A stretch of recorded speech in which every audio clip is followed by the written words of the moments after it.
Olá pessoal, tudo bem?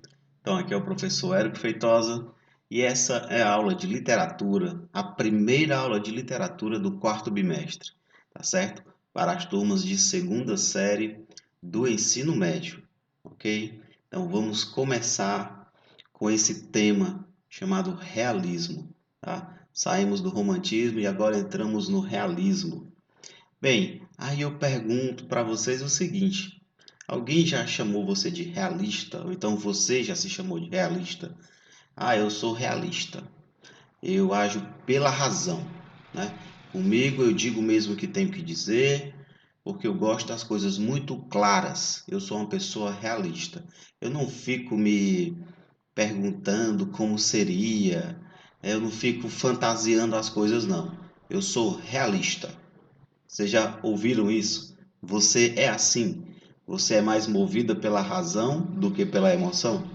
Pois essa é a grande diferença da escola que nós estudamos, que foi o romantismo, movida pela emoção, da escola realista, do realismo principalmente, esse que a gente vai falar na nossa aula de hoje, tá? Então, se você é uma pessoa realista, que age não pelo coração, mas pela razão, essa escola literária pertence a você, tá certo? Então, vamos começar aí as nossas explicações sobre o que foi o realismo, tá?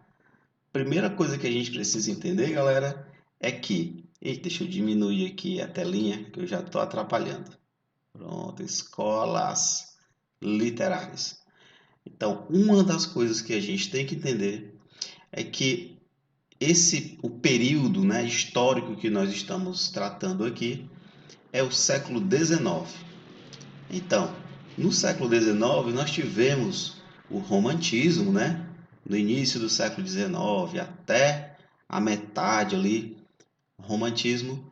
No final do século XIX aparece o realismo, né? Na verdade, as escolas realistas. Mas, professor, por que que isso acontece? Por que que há uma mudança tão radical assim, né? Uma mudança da emoção para a razão. Pessoal, no final do século XIX acontece uma grande mudança na sociedade, tá? Foi a industrialização, a revolução industrial e a ascensão, né? Ou seja, o pensamento científico, ele supera todas as outras coisas. Supera o pensamento religioso, supera o romantismo, né? O pensamento ligado aí à emoção. Então, no final do século XIX, a sociedade ela se torna uma sociedade extremamente tecnológica, tá? Tecnológica para aquela época, não vai pensar em internet e celular no século XIX não, tá bom? Então, a sociedade ela fica extasiada com a indústria, né? Com a produção industrial, tá? E por conta disso, por conta da tecnologia passar a ser parte na vida das pessoas, então o pensamento racionalista, a razão, observar as coisas através da razão e não mais através da emoção, cria sim as chamadas escolas literárias realistas, tá certo? A escola realista, tá bom? Então é nessa pegada de entender que as coisas funcionam, você vai entender as coisas através da razão e principalmente através do pensamento científico, ok? E a ciência, a razão, né, os estudos, ela vai influenciar, pessoal, todas as artes. Você vai ter um modo de pintar, né? As pinturas realistas, chamada de impressionismo, tá? Vamos estudar um pouquinho sobre o impressionismo, a pintura realista, tá? Na música também nós temos a presença de uma música mais voltada para a realidade e na literatura aí realmente é onde nós temos a ascensão do realismo. Então, olha só, as escolas realistas são três, tá bom? Essas que eu coloquei aqui para você: o realismo, um desdobramento do realismo chamado de naturalismo E a poesia desse momento, a poesia realista, é chamada de parnasianismo, tá bom? Então é isso. As escolas realistas são três: o realismo, o naturalismo e o parnasianismo. Vamos conhecer agora, pessoal, um pouco mais sobre o contexto histórico, tá bom? Do final do século XIX, onde há essa ascensão do pensamento realista, tá certo? E nessa aula vamos falar apenas de uma dessas escolas, o chamado realismo, tudo bem? Então vamos lá. Vou passar aqui o slide. Eu trouxe uma pintura impressionista para que você entenda. Olha só esse quadro ali. Tá vendo a imagem colocada? Você jura que é uma fotografia, né, pessoal? Mas não é. Nessa época já existiam fotografias, mas elas eram preto e branco ainda. Tá? O que você está vendo é um quadro, é uma pintura. Professor, mas ela é muito realista, ela parece mesmo uma janela de uma casa, né, de uma casa antiga. As pessoas que estão ali pintadas, também elas estão pintadas com detalhe. Você consegue, parece que a gente está dentro da imagem, vendo esse homem, né? Esse homem do campo aí, tocando esse violão. E essa mulher parece que ela está cantando, acompanhando ali as notas musicais saídas daquela viola, não é verdade? Os detalhes da parede, né? O reboco ali caindo, mostrando aquela estrutura de madeira que há nas casas antigas, principalmente as casas mais humildes, né? As pessoas colocavam essas madeiras, né? Chamadas casas de taipa, formadas de madeira e barro. As paredes são feitas de madeira e barro, não é verdade? Então é justamente isso que os artistas do século XIX, do final do século XIX, queriam. Uma pintura que retratasse fielmente a realidade, ou o mais próximo da realidade. Por isso o realismo, tá bom? Por isso a busca desses detalhes. E outra coisa, você aqui não está vendo uma pintura fantasiosa, não é verdade? Você também não está vendo uma pintura em que o tema é a burguesia, as pessoas mais ricas da cidade.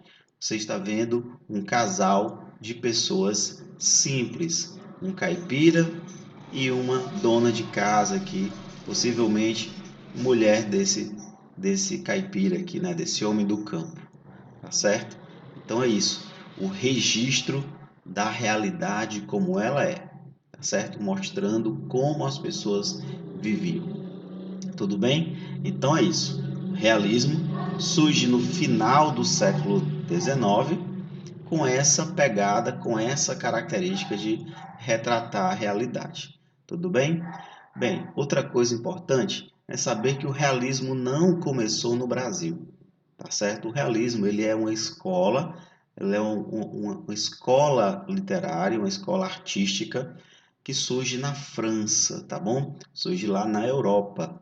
E as características, a influência vem de lá e atinge em cheio os escritores brasileiros. Tudo bem? Então vamos continuar aqui. E aqui eu trago o contexto histórico para vocês, tá bom? Eu estou pegando ali o nome histórico, mas o que está escrito, galera, é contexto histórico. Bem, se o professor de história, ou se você ainda não conhece esses assuntos, né, esses fatos históricos aqui, é importante você estudar. Possivelmente você já viu, tá? Então, primeiro, a Revolução Industrial na Europa, tá? Ou seja, a criação de máquinas que iriam trabalhar nesse lugar chamado indústria.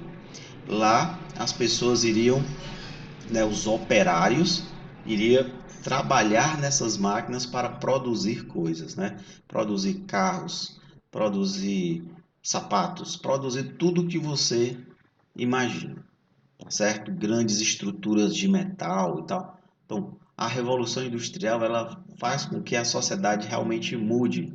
Por quê? Antes da Revolução Industrial, os produtos, né, as coisas que eram vendidas de necessidade, elas eram feitas em casa por um artesão ou no máximo por uma manufatura, ou seja, conjunto ali de pessoas, grupo de pessoas que manualmente ia criando determinados objetos, não é verdade? Com a indústria, isso muda completamente. A indústria são grandes fábricas com máquinas enormes e que surge um novo tipo de funcionário, né? O chamado operário. A maioria desses operários vieram do campo para a cidade. Então, há o chamado êxodo rural, né? A saída do campo para ganhar dinheiro na cidade, trabalhando nas fábricas. Tá? Só isso aí, pessoal, já é um fato para mudar a mentalidade das pessoas. Além disso, aqueles produtos que antes eram difíceis de comprar, eram caros para comprar, porque eram feitos de maneira artesanal, com a industrialização, os produtos são vendidos numa grande quantidade. Tá? Então há um barateamento dos preços e tal. Beleza? Outro ponto importante é o avanço científico no campo da física e da química, ou seja, produção de medicamentos, produção de vacinas, o surgimento do raio-x, né? Acredito que também surge aí no século XIX, os novos experimentos, novas descobertas científicas. Então, realmente, tudo isso em prol de uma melhoria para a sociedade, melhorar a saúde, por aí vai. Ok? Outro ponto é a fase da utilização do aço, do petróleo e da eletricidade. Imagine aí, pessoal, nas casas não existia eletricidade. A partir de agora surge a eletricidade para poder fazer o dia meio que prolongar, porque as pessoas iam poder passar mais tempo fora de casa, porque ia ter as luzes nos postes, né? Em casa, as pessoas iam começar a ter os eletrodomésticos, né? Os primeiros eletrodomésticos. Imagine aí, uma máquina de lavar, uma geladeira. Então, tudo isso muito rudimentar, né? Tudo isso muito simples ainda. Não vai pensar nas geladeiras, máquinas de lavar que nós temos hoje, não. Tá bom? E, além, né? Vocês estão vendo aí a importância da ciência, né? A ciência vai trazer coisas, descobrir coisas que vai modificar a vida das pessoas, né? O bem-estar das pessoas. Além disso, o pensamento científico ele passa a utilizar e a explicar determinadas coisas que apenas a religião trazia a resposta, né? Geralmente as respostas da religião, né, era dizer que era porque Deus queria que fosse assim, porque Deus fez isso, porque Deus, ou então porque você é um pecador, então você está passando por isso. Já na ciência, você encontra explicações, né, científicas mais lógicas para as coisas, né? Ou seja, a fé realmente ela vai perder espaço, né? A religião ela vai perder espaço para uma visão mais científica, mais investigadora ali da sociedade. E um desses pensamentos científicos, pessoal, é o evolucionismo, tá? Vocês já estudaram isso possivelmente na biologia, o evolucionismo de Darwin, de Charles Darwin. Ah, professor, é aquela história de que o homem vem do macaco? É mais ou menos isso, tá? Muita gente explica isso de um modo muito errado, tá? Mas sim, Charles Darwin ele vai trazer uma teoria com base em observação, com base na ciência, de que as coisas no planeta Terra elas sofreram evoluções, adaptações, tá? Os animais se adaptaram às mais variadas regiões do mundo, assim como o ser humano também se adaptou a várias regiões do mundo, a vários climas que tem no planeta Terra. Então, e essa adaptação, ela mexe com a genética, ela mexe com o corpo do ser humano. E assim, dentro de uma espécie de escala de progressão, o ser humano ele vai mudando ao longo do tempo, assim como os animais também. Então, uma borboleta, por exemplo, brasileira é diferente de uma borboleta de outra parte do mundo, mas são diferenças assim de adaptação. As nossas borboletas estão adaptadas para o nosso clima. As borboletas europeias estão adaptadas para o clima europeu e por aí vai. Então as coisas começaram a ficar mais claras, pessoas passaram a entender melhor e a questionar aquilo que a igreja dizia. Tá? Outro ponto que também vai surgir é o socialismo científico, ou seja, explicar os fenômenos sociais, os fatos sociais, através da ciência, através de um pensamento científico mais voltado para o entendimento ali de como é que a sociedade funciona, né? Outro ponto importante é o determinismo biológico também, né? E aparece uma investigação, pessoal, da mente do ser humano, né? Por que que o ser humano faz coisas tão maravilhosas, mas também consegue fazer coisas tão abomináveis, né? De onde vêm esses sentimentos? De onde vem o sonho? O que que é o sonho, né? Então, de onde vêm os nossos medos? É aqui no século XIX, através do experimentalismo e da psicanálise, e acho que você já ouviu falar no nome chamado Freud. Pois é, Freud ele é o pai da psicanálise. Ele vai buscar uma explicação de como a mente, como o ser humano interiormente funciona, né? Como é que a nossa cabeça ela se organiza, as ideias, de onde vem o pensamento, de onde vem os nossos medos. Então, tudo isso de maneira científica, para você ver, né, pessoal?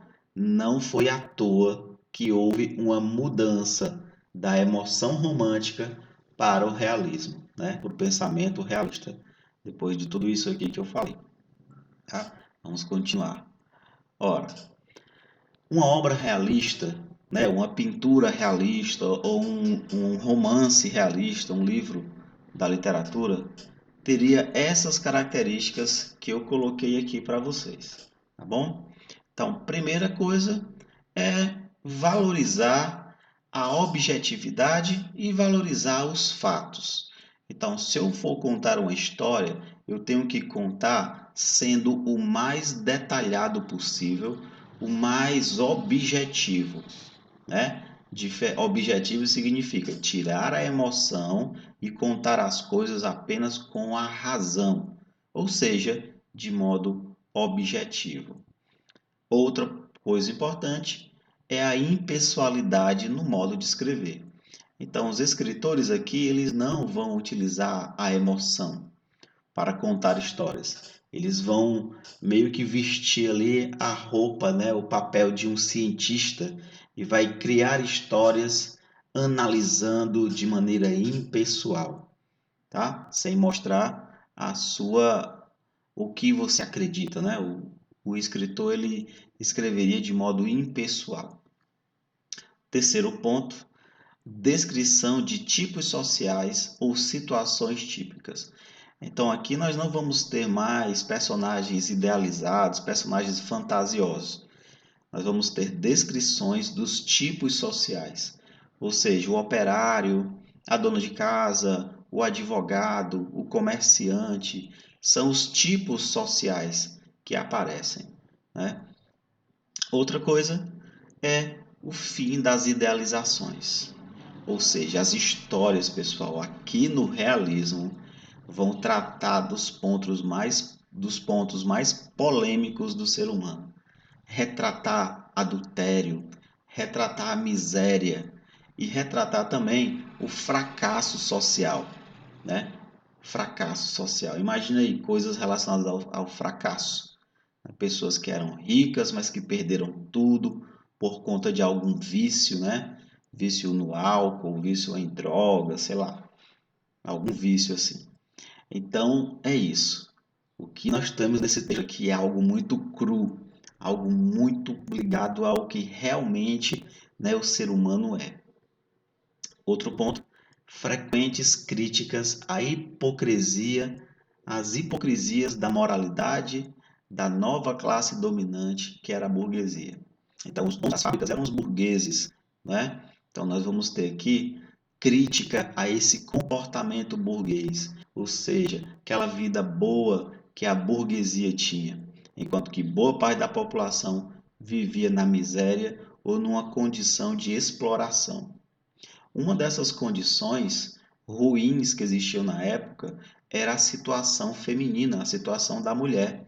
Eu coloquei aqui uma imagem justamente por isso. No século XIX, pessoal, as mulheres não podiam nem votar.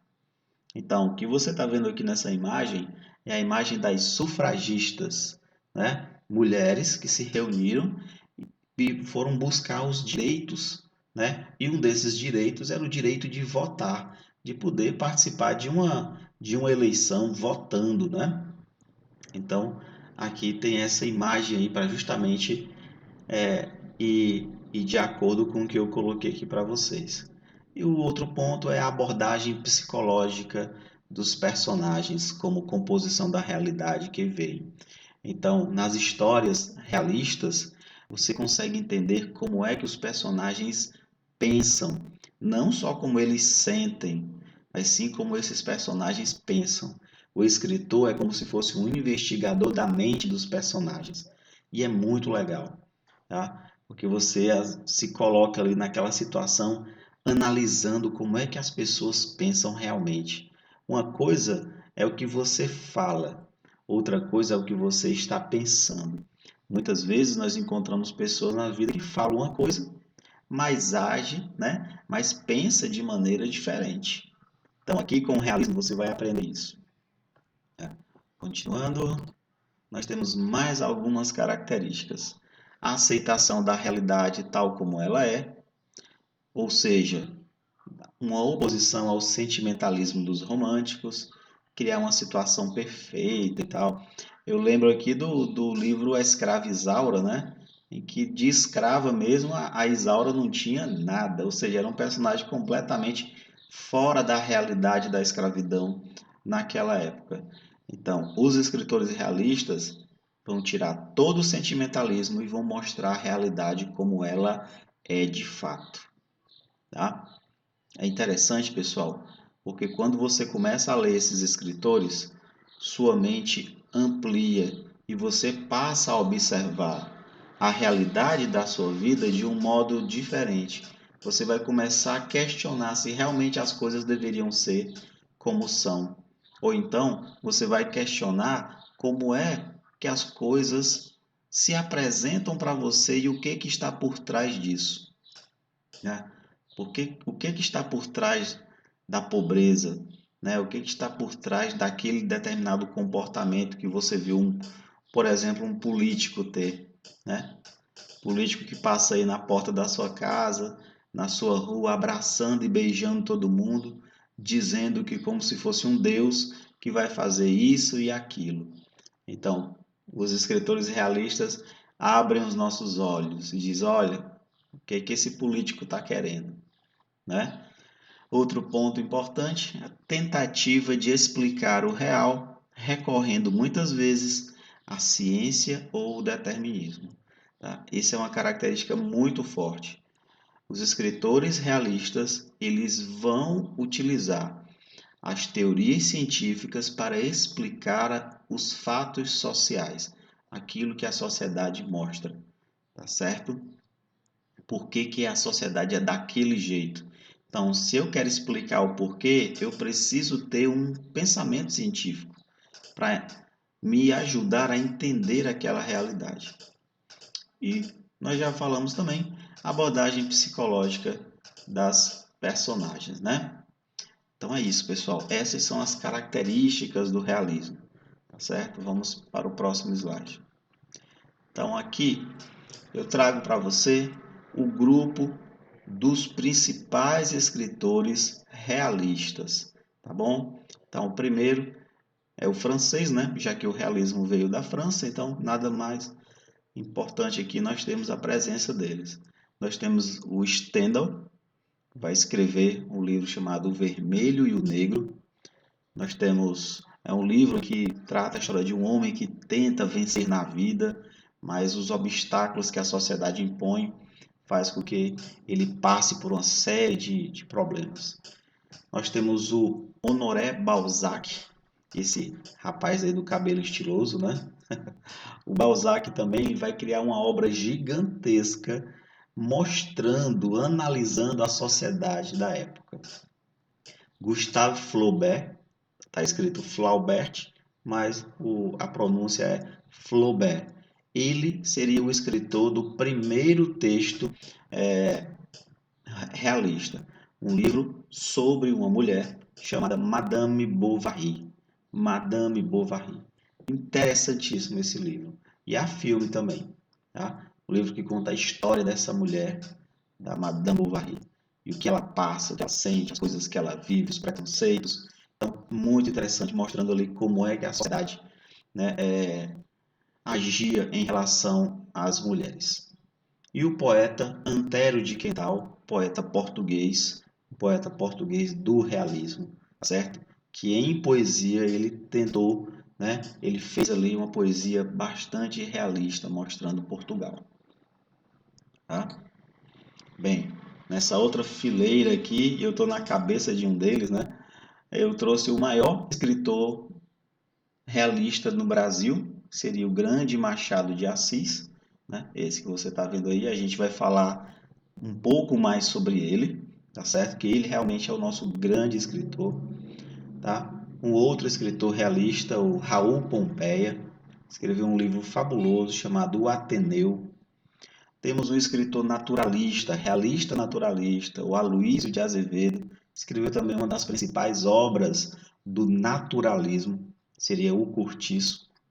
E aqui eu estou na cabeça do Essa de Queiroz. Essa de Queiroz não é uma mulher, pessoal. Essa de Queiroz é esse grande escritor português. Ela escreveu livros como O Crime do Padre Amaro, A Relíquia, né, mostrando aí os podres da sociedade burguesa em Portugal. Tá certo? Bem, e aqui, galera, eu encerro essa primeira etapa, né? A minha intenção foi explicar o que é o realismo, né? O contexto histórico, as características do realismo e falar um pouquinho de cada escritor, tá? Nós teremos uma atividade bem bacana em que vocês irão ser os investigadores desses escritores aqui, tá certo? Esse vídeo vai acompanhar lá